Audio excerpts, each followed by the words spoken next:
Elias the mage bids £5 million to win the auction and adopts Chais, an orphan shunned by society and slavery.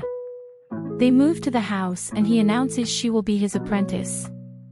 He asks her to clean up, during which fairies visit and reveal she is a slave Vega, a type of mage who unconsciously attracts magical creatures who can help her in need, though helping them may harm as easily as it helps. That night, the fairies convince Chais to walk through the woods, where they attempt to take her despite Elias. After Chais insists on staying with Elias, he knows what the fairies were planning and uses the opportunity to show Chais a magical creature's idea of help.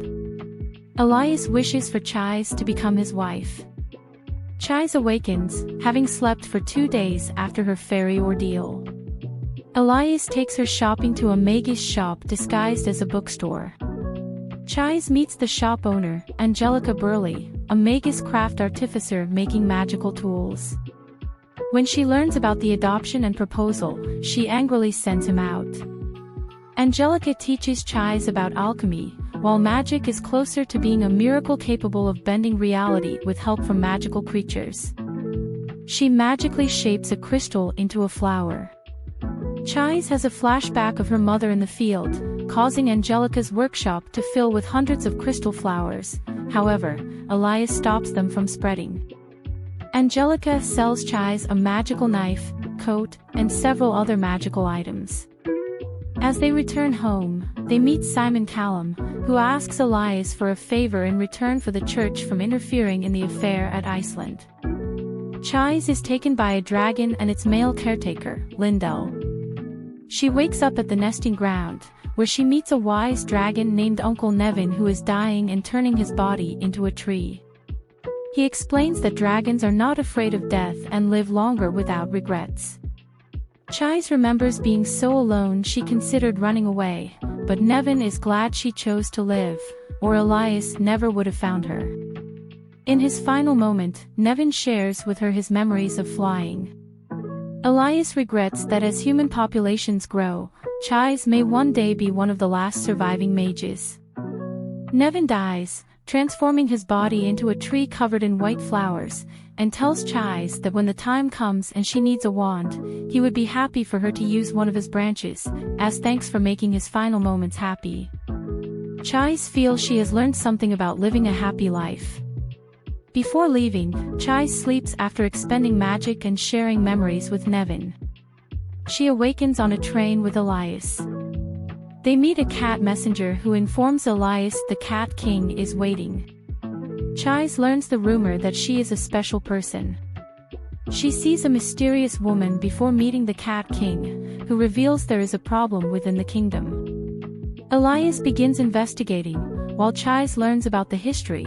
Years ago, a man who enjoyed stealing cats was defeated by the first Cat King, and his corrupted soul was imprisoned on an island. Chais is taken by the mysterious woman who drops her into the lake. There, Chais meets Mina, a deceased woman whose husband, Matthew, went mad after she died. Chais resolves to free them. Elias saves Chais and asks her to cleanse Matthew. She prepares her spell but is stopped by the mysterious woman and a man named Renford, sorcerers who want the corrupted Matthew for other purposes. Renford accuses Elias of using Chais and hiding the truth about slave Vegas with a limited lifespan.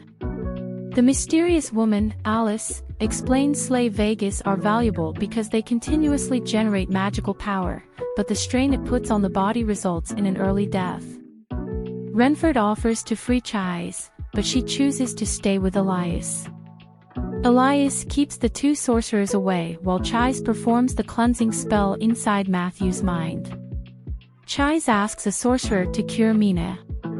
The sorcerer teaches Matthew how to make a potion that steals a cat's 9 lives to make Mina healthy.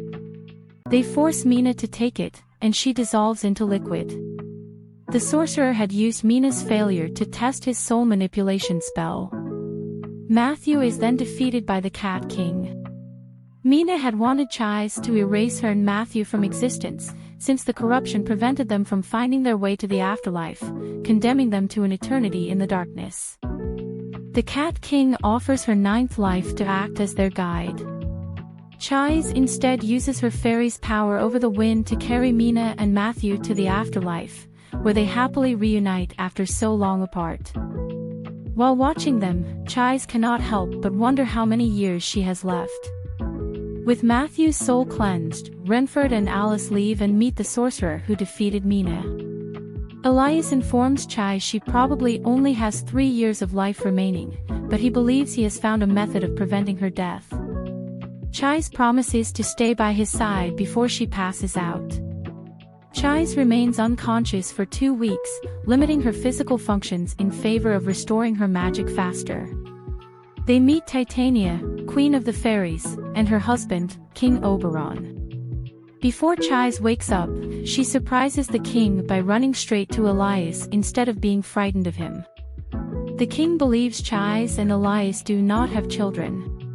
Chais wonders about this while Elias experiences an unknown feeling in his gut, which amuses Titania. As they leave, Oberon wonders whether Chais and Elias will stay together. Titania believes it would make more sense to guess exactly how many children they would end up having.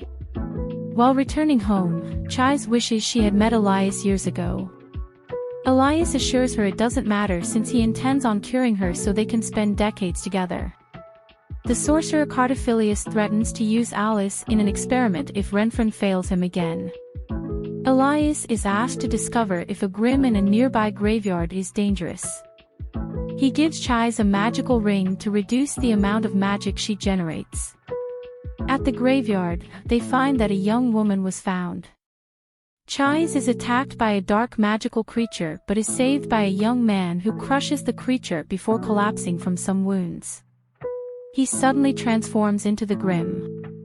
Alice tries to take the Grim, but Chais knocks her unconscious with a sleeping potion. The Grim, called Urus, cannot remember who injured him. Alice reveals Cardophilius wants to turn Urus into a chimera. Elias appears and decides Urus is safe. Alice asks Elias to help with Cardophilius, who took Renford's arm and created the chimera that defeated the woman. Elias agrees, since the church was probably going to ask him to do it. Cardophilius numbs Chais. Elias attacks Cardophilius's praying mantis chimera. Chais experiences Yuri's memories of Isabel and suddenly awakens, quickly rushing to stop Elias, unafraid of his true form. Renford appears and stops Cardophilius. Elias returns to normal, believing Chais is courageous. Cardophilius returns to life and summons a spider chimera. Chais stops Yuri's and unleashes her magic, summoning tarantula hawks to stop the spider. Elias stops her, as spells used to change the rules of nature are forbidden. They are suddenly teleported away by a will-o'-the-wisp blue flame. It berates Yuri's for clinging to his memories of Isabel. Yuri's finally accepts that Isabel is dead and asks to become Chais' familiar. Cardophilius reappears, but his arm is attacked by Alice. Chais makes Yuri's her familiar and renames him Ruth. Empowered by Chais, Ruth destroys the chimera. Cardophilius decides to leave but reveals he has spent eternity experimenting to free himself of the pain his body is cursed with. Renford and Alice depart. The blue flame retrieves the souls from the chimeras and guides them to the afterlife. Since the incident with Cardophilius, Elias stays in the bedroom and avoids anybody. Silver, the Fairyland lady, requests Chais and Ruth go shopping in town. They meet Angelica, who learns Chais has become dependent on Elias. Chais realizes Angelica is right.